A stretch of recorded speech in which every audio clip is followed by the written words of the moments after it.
Good morning, students. In this class, we are going to discuss about electronic payment systems. This is one of the important topic. Here itself I am telling you this is an important topic. So make sure you listen to this carefully and understand this more carefully, because surely it can be answered for 10 marks or 5 marks. In any one of the question, you will surely get the electronic payment systems. Okay, ma'am? Let us see in detail what is meant by electronic payment systems.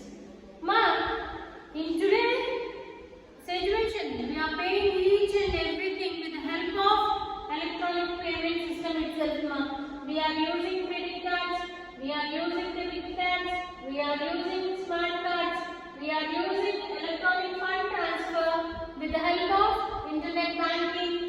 Again, we are using unified payment interface, that is UPI, developed by National Payment Corporation of India with the help of RBI. Okay, ma? Reserve Bank of India. Why UPI develop చేశారు ma? At the same time, దీనికి IMPS ద్వారా money transfer అనేది జరుగుతుందమ్మా. Between two business parties or two people, within fraction of minutes, we are able to transfer the money from one contact number to other contact number, one person to other person with the help of UPI. దేని ద్వారా వాడతారండి? Google pay,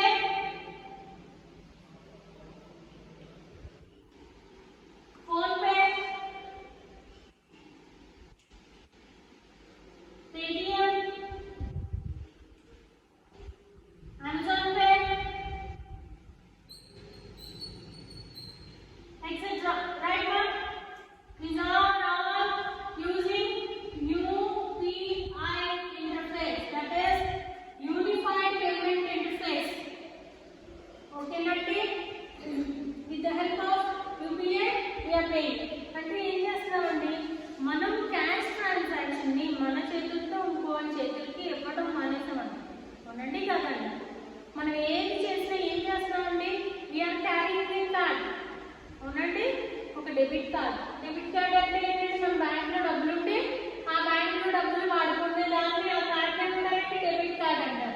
credit card అంటే మనం ఏదైనా bank నుంచి అప్పు తెచ్చుకుంటే వాడుకునే కార్డు ఏమంటారండి? Credit card. అంతంతా వాడుకుని వాడు ఇచ్చిన డేట్ లోపల మనం ఏం చేస్తామండి, ఆ అప్పుని మనం తిరిగి పే చేసేస్తాం. ఫర్ ఎగ్జాంపుల్, లక్ష్మణ్ అనే ఒక అబ్బాయి ఒక ఏదైనా వస్తువు కొనుక్కున్నాడు అనుకోండి, క్రెడిట్ కార్డ్ డేట్ ఎప్పుడు 12వ తారీఖున అనుకోండి, 12వ తారీఖు లోపల మనం డబ్బులు వేసేసాం అనుకోండి, అప్పుడు ఇంట్రెస్ట్ అనేది తక్కువగా పడడం అనేది పడకుండా ఉండడం జరుగుతుందండి. అంటే ఏ బ్యాంక్ క్రెడిట్ కార్డ్ వాడుతున్నామో దాని రూల్స్ అండ్ రెగ్యులేషన్స్ బట్టి మనం వాడడం అనేది జరుగుతుందండి.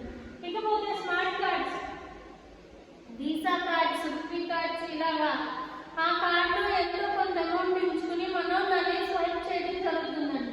సో ఇలాంటివన్నీ జరిగేవన్నీ ఏంటండి, ఇవన్నీ ఎలక్ట్రానిక్ పేమెంట్ సిస్టమ్స్ అండి. అంటే ఒక దగ్గర నుంచి క్యాష్ అనేది ఇంకో వ్యక్తికి ఇవ్వకుండా, అర్థమవుతుందా? ఒకళ్ళ దగ్గర నుంచి క్యాష్ తీసుకుని వేరే వ్యక్తికి బై హ్యాండ్ ఇవ్వకుండా మనం చేసే ట్రాన్సాక్షన్స్ అండి. With the help of electronic devices. దేని ద్వారా చేస్తామండి? Electronic devices. ఫోన్లో చేస్తున్నాం, లేకపోతే ల్యాప్టాప్లో చేస్తున్నాం, సిస్టంలో చేస్తున్నాం, లేకపోతే స్వైపింగ్ కార్డ్ ద్వారా, ఎలక్ట్రానిక్ డివైస్ ద్వారా, స్వైపింగ్ మిషన్ ద్వారా, అవన్నీ ఏంటంటే ఎలక్ట్రానిక్. దానివల్ల ఎలక్ట్రానిక్ పేమెంట్ సిస్టమ్ ద్వారా పే చేస్తున్నాం కాబట్టి వీటిని ఏమన్నామంటే ఎలక్ట్రానిక్ పేమెంట్ సిస్టమ్స్ అన్నామండి, సింపుల్గా అర్థం చేసుకుంటే మీనింగ్. సో ఇకపోతే in future you will be using only these things అంటారండి. ఎలక్ట్రానిక్ ఫండ్ ట్రాన్స్ఫర్, మనం నెట్ బ్యాంకింగ్ చేస్తున్నామండి. నెట్ బ్యాంకింగ్ చేస్తున్నప్పుడు మీకు యూజర్ నేమ్, పాస్వర్డ్ అనేది ఇవ్వడం జరుగుతుందండి మీ అకౌంట్ కి. అందులోంచి మీరు ఏదైనా వస్తువు కొనుక్కున్నా, ఎక్కడైనా షాపింగ్ చేసినా ఏం చేస్తారంటే with the help of that particular pin number you will be transferring the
so many transactions, we have bought so many things without stepping out of from our home. అన్నారు కదండి, మనం ఇంటి దగ్గర ఉండే ఫుడ్ ఆర్డర్ చేసుకుంటున్నామండి, లేదంటే products order చేసుకుంటున్నాం, వస్తువులు order చేసుకుంటున్నాం, గ్రోసరీస్ ఆర్డర్ చేసుకుంటున్నాం. మీకు ఎలాంటి మొబైల్ కావాలనుకున్నా, లేకపోతే ఫర్నిచర్ కావాలనుకున్నా, డ్రెస్సెస్ కావాలనుకున్నా, వీటి వల్ల మీకు ఈజీగా ట్రాన్సాక్షన్ అనేది జరుగుతుంది. Okay, so this is all about electronic payment systems అండి. అసలు అది ఎలా వర్క్ చేస్తుంది అనేది, ఫేజెస్ ఏంటి అనేది ఇప్పుడు ఇక్కడ చూద్దాం. ఒక బయర్ ఉంటాడండి. First and foremost thing there will be a buyer. Buyer అంటే ఎవరండి? ఎవరైతే కొంటున్నారో వాళ్ళు ఏమంటారండి? బయర్ అంటారు. వాళ్ళే పేయర్ అంటారండి. అంటే డబ్బులు కట్టేవాళ్ళు కాబట్టి పేయర్ అంటారు. ఎవరైతే అమ్ముతున్నారో వాళ్ళు ఏమంటారు? మనం సెల్లర్ అంటాం. మీకు తెలిసిన విషయాలేనండి. సెల్లర్ అంటారు, వాళ్ళే పేయి అంటారు. అంటే వీళ్ళకి మనం పే చేస్తున్నాం కాబట్టి వాళ్ళు ఏమంటారండి? పేయి అంటారు. చూడండి, వీళ్ళిద్దరికి మధ్య ఏం ట్రాన్సాక్షన్ జరుగుతుంది? ఇన్వాయిస్ ఇవ్వడం జరుగుతుంది, పేమెంట్ చేయడం జరుగుతుంది. సింపుల్ గా అర్థం చేసుకోండి. ఓకే అండి, ఇన్వాయిస్ ఇవ్వడం జరుగుతుంది అంటే ఎంత అమ్ముతున్నామమ్మా, ఇంతకి ఇది అవుతుంది, ఇంత కాస్ట్ అనేది చెప్పడం జరుగుతుంది, మనం పేమెంట్ చేయడం జరుగుతుంది. ఓకే అండి, ఈ సెల్లర్కి అంటే పేయీకి ఒక బ్యాంక్ అకౌంట్ ఉంటుందండి. అది HDFC కావచ్చు, ICICI కావచ్చు, SBI కావచ్చు, బ్యాంక్ ఆఫ్ బరోడా కావచ్చు, యూనియన్ బ్యాంక్ కావచ్చు, ఎక్సెట్రా ఈసీకి ఏదైనా కావచ్చు.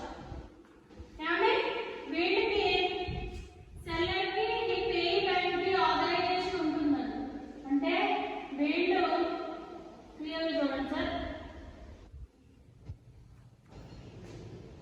ఫర్ ఎగ్జాంపుల్ శిరీష పేయి అనుకోండి. అంటే శిరీష బిజినెస్ చేస్తుంది, తనకి పేయి, తనకు ఒక అకౌంట్ ఉంటుంది, బ్యాంక్ అకౌంట్. ఏమైనా కావచ్చు, చెప్పినట్లు ఏదైనా కావచ్చు.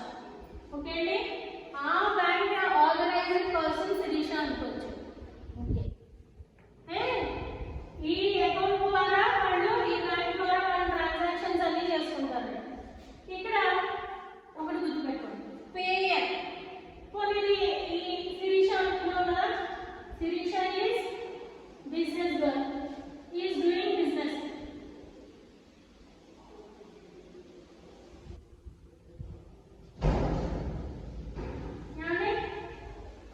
ఎవరు కావాలి? అనంత లక్ష్మి అంటే లక్ష్మి మొబైల్ కొనుక్కోవాలనుకుందండి. చూడండి, క్లియర్గా చూడండి. Lakshmi wanted to buy a mobile from A seller Samsung. ఈ పోర్టల్ సామ్సంగ్ డీలర్షిప్ ఏమో శిరీష తీసుకుని వెబ్ పోర్టల్ అనుకోవచ్చు, లేదు మీరు ఫ్లిప్కార్ట్ అనే తీసుకోండి, లేదా అమెజాన్ తీసుకోండి. పోయి శిరీష కాదు, అమెజాన్ కానీ అర్థం అవుతుంది. అమెజాన్ కానీ, ఫ్లిప్కార్ట్ కానీ, స్నాప్డీల్ కానీ, ఇంకా చాలా ఉన్నాయి కదా, ఏంటి టాటా క్లిక్ కానీ, ఎవరో ఒకళ్ళు. అంటే Lakshmi, Ananthalakshmi wanted to buy a mobile from any of these things. Flipkart కానీ, స్నాప్డీల్ కానీ, ఏదైనా ఒక దాంట్లో కొనాలనుకుందండి. ఏమండి, కొనాలనుకున్నప్పుడు వీళ్ళిద్దరికి మధ్య ట్రాన్సాక్షన్ ఏమవుతుంది? ఇన్వాయిస్ పేమెంట్ అవుతుంది. వీటన్నిటికీ ఒక పేయి బ్యాంక్ అకౌంట్ ఉంటుంది, ఆథరైజ్డ్. ఇక్కడ పోతే పేమెంట్స్ బ్యాంక్ అకౌంట్ అని కూడా ఉంటుంది. అంటే అనంతలక్ష్మికి ఏదో ఒక బ్యాంక్లో ఒక అకౌంట్ అనేది ఉండాలి. క్రెడిట్ కార్డు, స్మార్ట్ కార్డు, ఏదో ఒక కార్డు ఉండాలి. అదేంటి? రిజిస్ట్రేషన్ ద్వారా, అందులో రిజిస్టర్ అయిన ద్వారా ఉంటుంది. అయ్యండి పేయర్స్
ఉన్నారు.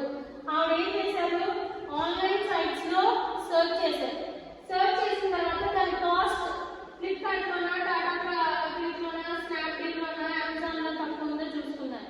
చూసుకుని ఏం చేశారు, she bought from that particular site and Flipkart లో తక్కువ ఉందనుకో, ఫ్లిప్కార్ట్ కి ఆడి లాగిన్ అయ్యి నాకు ఇది కావాలి అని చెప్పింది, కావాలి అని చూస్ చేసుకుంది. సో ఇన్వాయిస్ ఎంత అవుతుందండి అంటే పేమెంట్ చేసేది.